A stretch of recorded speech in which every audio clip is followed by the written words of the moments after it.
that actually, like, by just being self-aware of that, and it really has gotten me to where I am. By, now I've always said a testament, no matter what our earlier on when our family started, my wife and kids, we weren't in the best financial state. So, like, I'd always said, we're going to take vacations.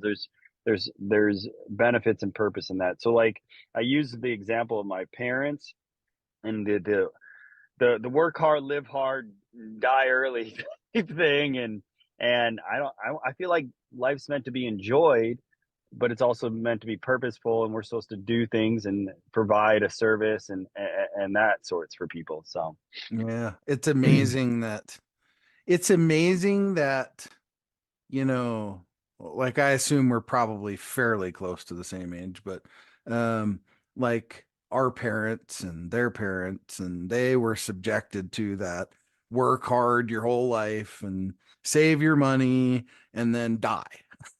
I mean, work long, go to school for like a third of your life, work yeah, like 2/3 of your life to and then enjoy a small percentage of it with right. money potentially, when we're not physically or mentally as good as we could have been to enjoy all this stuff in our earlier years. So, yeah, Yeah. I mean, I saw that message and I was like, screw that. Yeah. Yeah. Can I Yeah. work hard and play hard at the same time? Like,